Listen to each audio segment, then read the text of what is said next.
An attempt at reconciliation. I've been lurking here for a while like most. While contemplating reconciliation and even during the effort, I found immense comfort in reading everyone's perspectives and ideas on this site. It helped me comprehend that others were going through similar situations and, more significantly, that they were coming out the other side, sometimes alone, sometimes with people, but always with scars. I called it quits on my reconciliation effort in early January 2019, soon after Christmas. This is my tale. Since 2005, my STBXW, 38 female and I 34 male, have been together. After about a year, we moved in together and started our lives together. During our relationship, I bought our first house, had 2 lovely children, married, relocated to a decent family home, and we seemed to be happy. There were red flags as I look back. Quite substantial ones, to be sure. Throughout the relationship, I would often, every 6 months or so, uncover that she had been other guys on social media and chat applications. The earliest I can recall is in 2010, before we married. I trusted her and accepted her justification that she wanted to feel validated, that her anxieties led her to it, but it was nothing more than that. It wouldn't happen again. I was all she needed. That was all she wanted. For me, February 2018 was D-Day. I discovered some extremely explicit communications a few months before D-Day that strongly showed she was having a connection outside of our marriage.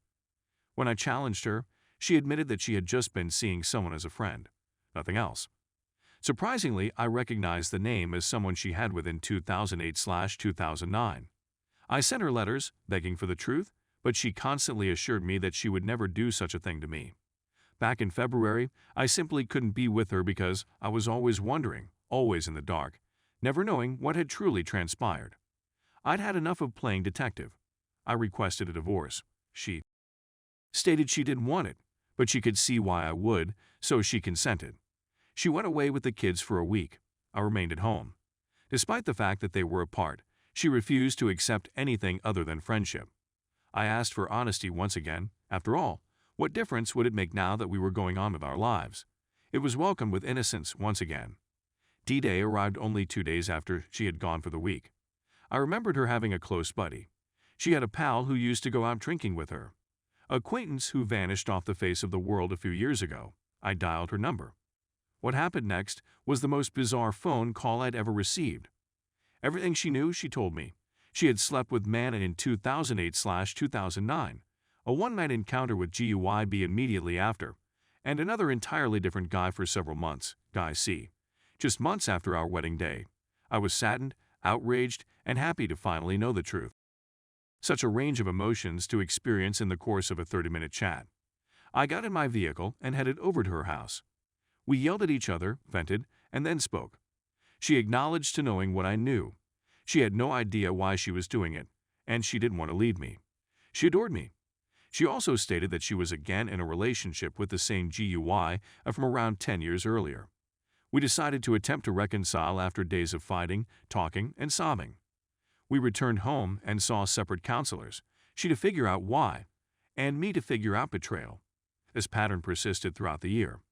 We discussed events many times over the year. I wanted to understand everything so that I could put a line across it and go on. She assured me that I was well-versed in everything.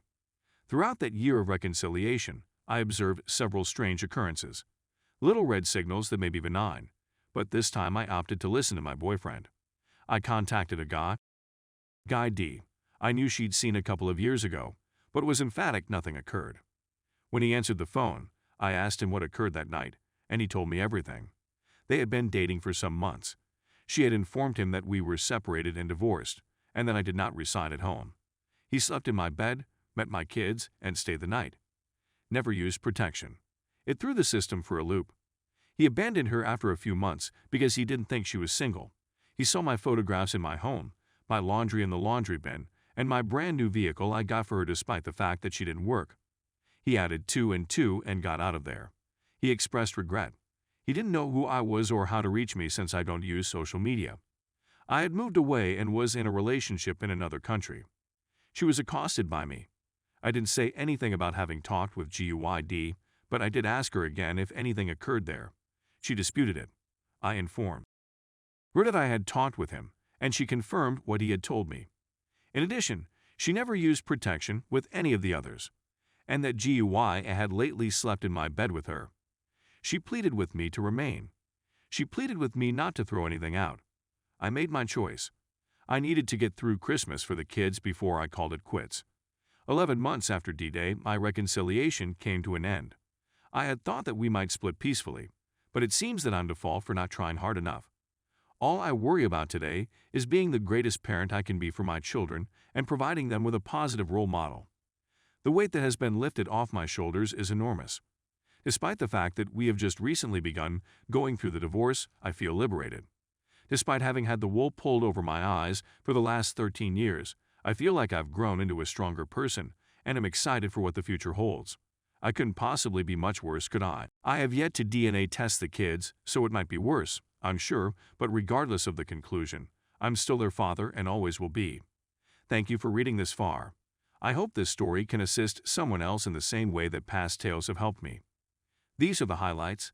There is much too much drama to fit into a single article. Maybe I'll reserve the goodies for a future follow-up.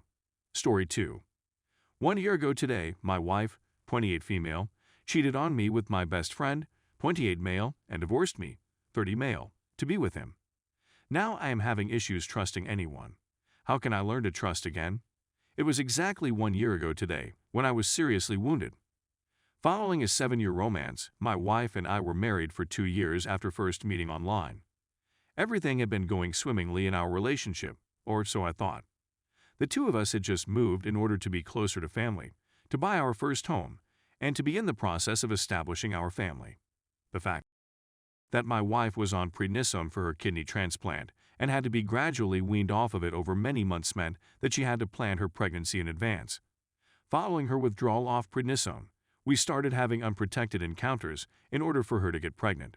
In the meanwhile, we started to socialize with another married couple who happened to be there. He was one of my closest friends.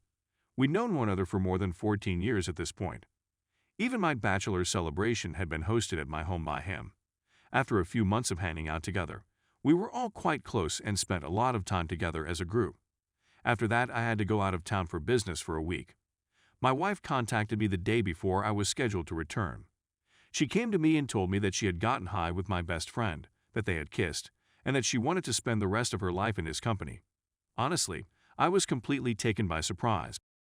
I recollect thinking to myself, just before I left, my husband and I were attempting to conceive. What makes you think this is possible?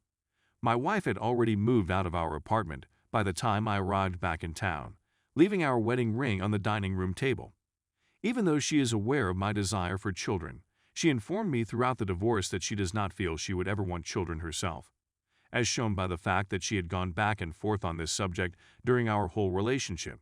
She had plainly not made up her mind.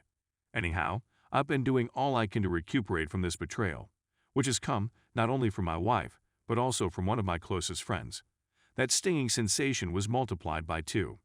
Since then, I've migrated to a different place in order to start fresh. It has been my intention to establish new contacts and perhaps date again, but I'm having difficulties placing my faith in anybody at the moment. Furthermore, a lack of trust makes it more difficult to build meaningful connections. It has dawned on me that everyone is different, and just because my wife cheated on me does not mean that a new woman would do the same. And I understand that just because my closest buddy lied to me, it does not follow that my new friends would do the same to you. However, there is a catch.